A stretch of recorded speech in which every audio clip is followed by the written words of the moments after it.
This is the food episode of the Haute Goat Show. Welcome to Haute Goat Farm.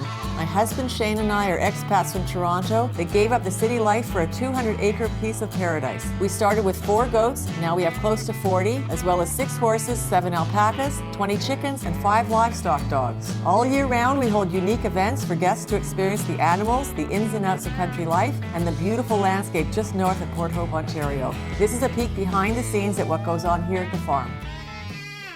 We have a number of workshops on the farm, and the way workshops tend to evolve is somebody will come up to me if they see me doing something or think I may know something. For instance, the Milk a Goat Make Cheese workshop, somebody said to me, so you have goats that you milk, how do you milk a goat? And then it went into a natural progression. You milk the goat, what do you do with the milk? You make cheese. In a nutshell, the way the workshop works is I start off by introducing the class to my baby goats. So if you don't have babies, you don't have milk. So we sort of start with that. People get excited, of course, right away. And then I introduce them to the mummy goats and bring out one of my goats and explain how the whole process of milking works.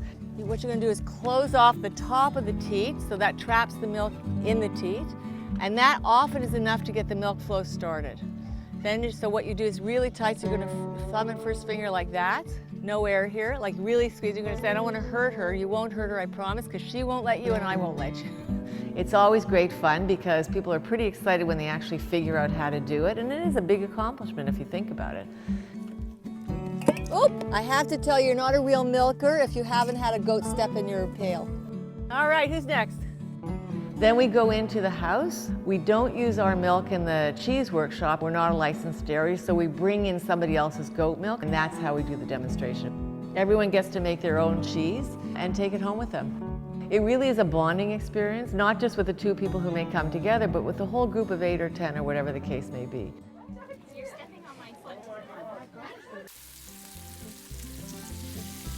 Our chefs in residence here are Rob and Alicia, coming from Port Hope.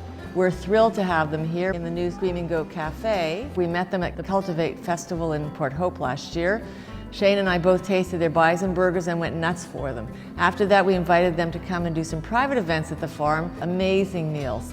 Clever, interesting, and of course delicious. Yeah, the bison burger, which we have on the menu right now. We met a couple great farmers, Wendolyn and Alan out in Healy Falls. We didn't really work too much with a lot of goat cheeses in the past. Seeing all the different varieties of goat cheese that they had in their fridge inspired us with our dishes. And everybody loves brie, so it was easy, yeah. Farm to table is us just using produce specifically from this property to create our dishes, to inspire the dishes that we do, see what's growing this time of year. And really what it means to us is knowing where our food comes from. We had an abundance of basil and we needed to use it, so we figured we'll make some pesto. So we made a mushroom grilled cheese with basil pesto and blackcurrant ketchup. We thought we'd give those vegetarians some delicious options on our menu. The goats have wandered in before. I enjoy cooking while watching the goats. They're actually quite hilarious to watch.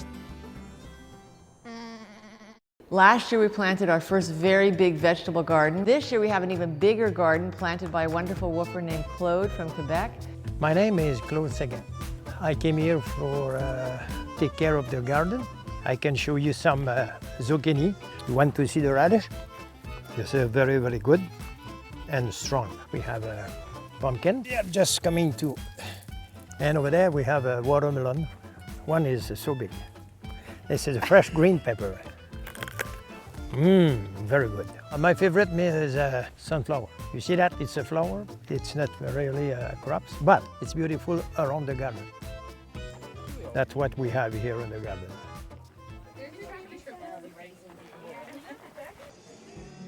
I thought I was the only one who was keenly interested in this stuff. Clearly I'm not, because we get people by the droves here. And I think what they come here for is the hands-on experience, to really engage and to play with and be a part of the process of taking responsibility for where their food comes from and how it's made. I really do believe that. It's nothing fancy, it's nothing high-end, it's nothing sophisticated, but maybe in a way that's the charm of it.